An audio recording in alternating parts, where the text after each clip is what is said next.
নমস্কার বন্ধুরা, chef Shrabani daily vlog চ্যানেলের পক্ষ থেকে সবাইকে স্বাগত জানিয়ে আজ আপনাদের সাথে শেয়ার করতে চলেছি দুদিন আগে যে আপনাদের সামনে শেয়ার করেছিলাম চাল ধোয়ার ভিডিও। আর দেখুন শুকনো করে রেখেছিলাম সেই চালটা আজকে কিভাবে মুড়িতে পরিণত করছি সেটাই আপনারা প্রথম থেকে শেষ পর্যন্ত দেখতে থাকুন। আর ভিডিওটি ভালো লাগলে একটা লাইক দিয়ে পাশে থাকুন ও বন্ধুদের সাথে শেয়ার করে দিন। চলুন তাহলে শুরু করি। তো দেখুন বন্ধুরা, চালগুলো আমি দুদিন আগে জল মরিয়ে দেখুন মেলে রেখে দিয়েছিলাম। দেখুন চালটা শুকনো হয়ে গেছে। এখন এই চালটা দেখুন আমি পলিথিন থেকে জড়ো করে নিয়ে আর চালটা নিচে ভাজার জন্য আমি নিয়ে চলে যাব। তার আগে যদি কোনো বন্ধু আমার চ্যানেলে নতুন হয়ে থাকেন, চ্যানেলটি সাবস্ক্রাইব করে বেল আইকন হলে সেট করে দিন সবার প্রথমে আমার ভিডিও বা রেসিপি পেতে। বন্ধুরা, চালটা আমি অলরেডি টকার মধ্যে কুড়িয়ে নিয়েছি। এখন আমি রান্নাঘরে চলে এসেছি। এই দেখুন আমি প্রথমে মাটির উনুনটা ধরিয়ে নেব।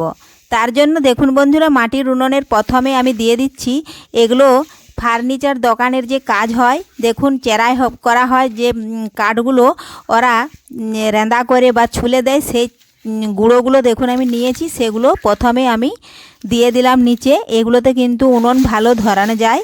যাদের মাটির উনান আছে, যারা মাটির উনানে কাজ করেন তারাই কিন্তু এটা বুঝতে পারবেন। তো দেখুন আমি তারপরে দিয়ে দিলাম কিছু পলিথিন। আর পলিথিন কিন্তু অন্য কোথাও বাইরে না ফেলে আপনারা এইভাবে মাটির উনুন যাদের আছেন তাদের কিন্তু মাটির উনুনতে এইভাবে উনুন ধরিয়ে নেন কিংবা পুড়িয়ে ফেলুন। তাতে কিন্তু আমাদের সমাজটা অনেকটাই ভালো থাকবে। আর পলিথিন কিন্তু অন্য কোথাও না ফেলে দিয়ে এইভাবে পুড়িয়ে ফেলুন, কারণ পলিথিন কিন্তু কোথাও ফেলে দিলেই যে পচে নষ্ট হয়ে যাবে তা কিন্তু হয় না। ওটা পলিথিন কোনো মাটিতে যদি ফেলে দেন তাহলে সেই মাটিটা কিন্তু ওরা নষ্ট করে দেয়। তো দেখুন বন্ধুরা, এইভাবে আমি দেখুন কাঠগুলো দিয়ে দিচ্ছি। এই কাঠ দিয়েই কিন্তু এখন আমি আর পলিথিন দিয়ে উনুনটা জ্বালিয়ে নেব। এই দেখুন একবার পলিথিন আর যদি এই কাঠগুড়িগুলো দিয়েছি তাহলে কিন্তু উনুনটা জ্বলে গেলে আর কিন্তু নিভে যাবে না। এই দেখুন এইভাবে উনুনটা আমি জ্বালিয়ে নিচ্ছি। দেখুন বন্ধুরা জ্বলে গেছে। আমি কিন্তু দেখুন কড়ার মধ্যে চাল নিয়ে নিয়েছি। এখন এই দেখুন চাল নাড়া আমি শুরু করে দিয়েছি। এইভাবে আমি এখন কমপক্ষে 30 থেকে 40 মিনিট পর্যন্ত চালটা আমি নেড়ে ভালোভাবে গরম করে নেব। আর খুব ভালোভাবে গরম হয়ে গেলে হাত দিয়ে মুঠো করে কিন্তু দেখে নিতে হবে যে হাত দিয়ে মুঠো করা যাচ্ছে কি না।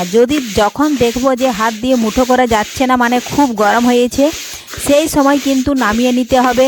যদি তাও কেউ না পারেন তাহলে 2-4টে চাল কিন্তু হাতের তালুতে নিয়ে কিছুক্ষণ ঠান্ডা করে নেবেন আর দাঁত দিয়ে চিবিয়ে দেখবেন। যদি চালটা গুঁড়ো হয়ে যায় তাহলে জানবেন হয়ে গেছে।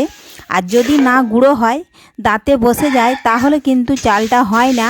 তখন হালকা আঁচে আবারও একটু কিন্তু নাড়াচাড়া করে নিতে হবে। এই পদ্ধতিতে যদি আপনারা বাড়িতে মুড়ি ভাজেন, মুড়ি কিন্তু পারফেক্ট একদম ভালো হবে আর মুড়ির স্বাদও কিন্তু খুব টেস্ট হবে। তো দেখুন বন্ধুরা, আমি চালটা নামিয়ে নিয়েছি। নামানোর পরেও আবার দেখুন ঠান্ডা করে নিয়েছিলাম। এই দেখুন এখন আমি জাল দিয়েছি, বালি কিন্তু গরম হয়ে গেছে আর বালির মধ্যে দেখুন 1 লোট চাল দিয়ে দিয়েছি। এই দেখুন চালগুলো দেওয়া মাত্র কিন্তু ফুটে উঠেছে। যতক্ষণ মুড়ি খোলার ভেতরে মুড়িটা ফুটতে শব্দ হবে ততক্ষণ কিন্তু নাড়াচাড়া করতে হবে। যখন দেখবেন যে ফুটে গেছে, শব্দ হয় না, তখন চালটাকে মুড়িগুলো বের করে নিতে হবে। এই দেখুন এইভাবে আমি মুড়িটা ভেজে নিচ্ছি। এই দেখুন, আর আমি এখানে দেখুন কুচি দিয়ে ভেজে বের করে নিচ্ছি। আপনারা যদি তাও কেউ না পারেন তাহলে জালি দেওয়া ছান্তা আছে, ছোট ছোট ছান্তাগুলো, সেই ছান্তার মধ্যে বালিটা কুড়িয়ে নেবেন। কুড়িয়ে ওখানেই কিন্তু বালিটা ফেলে দেবেন, তাতেও বের করানো যায়। তো আপনারা কমেন্টে যদি জানান তাহলে ওই পদ্ধতিটা আমি দেখাতে পারি, কিন্তু সব থেকে সুবিধা হচ্ছে এটাই। ওই দেখুন এখন আমি হাতের দেখুন লোটে আবারও 1 লোট চাল দিয়ে দিচ্ছি। আপনারা যদি হাতে না পারেন তাহলে ছোট কাপ কিংবা ছোট ডাবুর মধ্যেও চালটা নিয়ে দিতে পারেন। এই দেখুন তাহলে আর চারদিকে ছড়িয়ে ছিটিয়ে যাবে না। এই দেখুন মুড়িগুলো ফুটতে শব্দ করেছে। যখন ফোটা শেষ হয়ে গেল, শব্দ হয়ে বন্ধ হয়ে গেল, তখন কিন্তু আমি কুচি দিয়ে মুড়িগুলো বের করে নিচ্ছি। এই দেখুন বন্ধুরা, এইভাবেই কিন্তু মুড়িটা ভেজে নেওয়া খুব সহজ। আমি কিন্তু আগে কখনো বাপের বাড়িতে মুড়ি ভাজতাম না, এখানে শ্বশুর বাড়িতে এসেই কিন্তু মুড়ি ভাজতে শিখতে হয়েছে। চাপে পড়ে, কথায় বলে না, চাপ পড়লেই বাপ বলে, সেই রকম হয়েছে আমার পরিস্থিতি।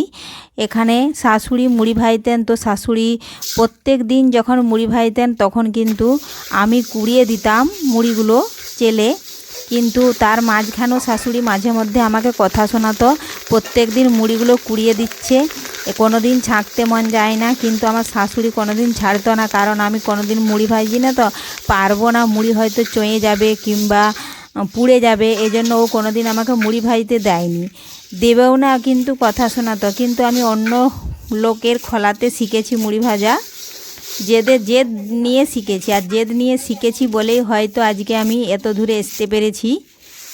এই দেখুন, এখন আমার মুড়ি সবাই নিয়ে যায়, কিন্তু খুব ভালো বলে, নামও করে, তাতে আমার খুব ভালো লাগে। দেখুন সমস্ত মুড়িগুলোই আমি ভেজে নিয়েছি। এই দেখুন বন্ধুরা, এইভাবে মুড়িগুলো এখন চেলে নেব আমি চালুনের মধ্যে দিয়ে। আর যদি দু একটা চোয়া মুড়ি কিংবা কুচি থাকে তাহলে এইভাবে নাড়াচাড়া করলে নিচে গলে যাবে।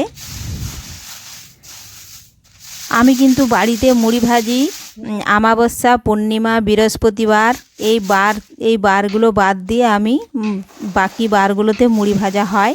এই দেখুন,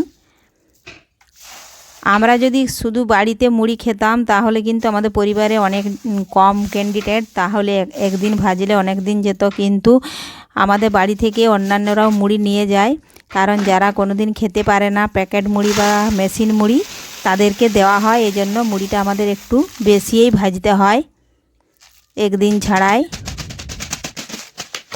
তো দেখুন বন্ধুরা, এইভাবে ডাব্বাতে আমি কুড়িয়ে নিচ্ছি। এই ডাব্বাটাতে মুড়ি ধরে 4 পায়, আমি মাপ করে দেখে রেখেছি। এইভাবে ছোট ছোট ডাব্বাতে 4 পায় করে মুড়ি আমি কুড়িয়ে ডাব্বাগুলো ভর্তি করে নেব। তাতে একটা সুবিধা হয় আমার, যদি রান্না করার সময় কেউ যদি মুড়ি নিতে আসে 4 পায় কিংবা 8 পায়, তাহলে আমি কি করি, 4 পায় নিলে একটা ডিব্বার মধ্যে ঢেলে দিই, আর যদি কেউ 8 পায় নেই তাহলে আমি দুটো ডাব্বায় কিন্তু ঢেলে দিই, তাহলে আমার তাড়াতাড়ি কাজটা হয়ে যায়। সমস্ত মুড়িগুলো কুড়িয়ে নেব। এই দেখুন, আর এইভাবে চেলে পরিষ্কার করে মুড়ি কুড়িয়ে নিই বলি সবাই হয়তো মুড়িটা বেশি পছন্দ করে। আর আগে কিন্তু মুড়ি ভাজতে যখন প্রথম ভাজতাম তখন কিন্তু মুড়িটা এত পরিষ্কার হতো না, এখন ভাজতে ভাজতে একদম পরিষ্কার হয়ে যায়, আর এখন একটা মুড়িও চয়ে নি, আর কুচিও বের হয় না। দেখুন এইভাবে সমস্ত মুড়িগুলো আমি চেলে নিচ্ছি। এই দেখুন,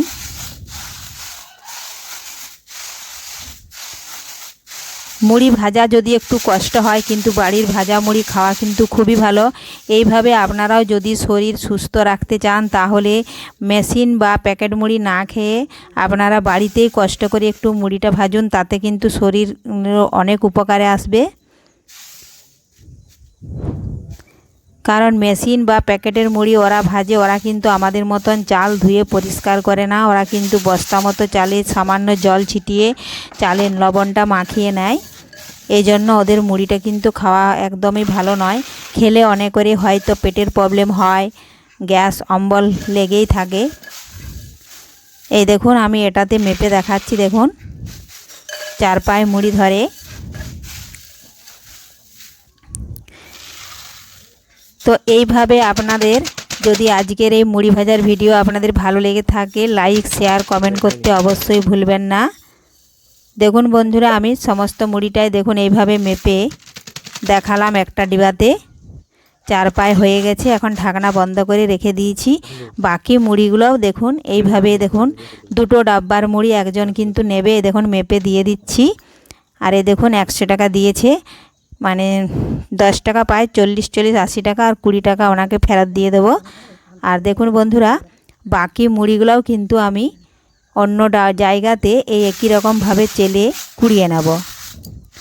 তো আজকের মতো এখানেই শেষ করছি।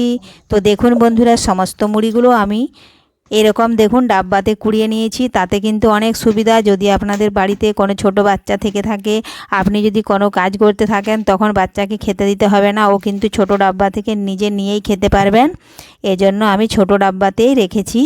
ধন্যবাদ, ফিরে আসছি পরের ভিডিওতে।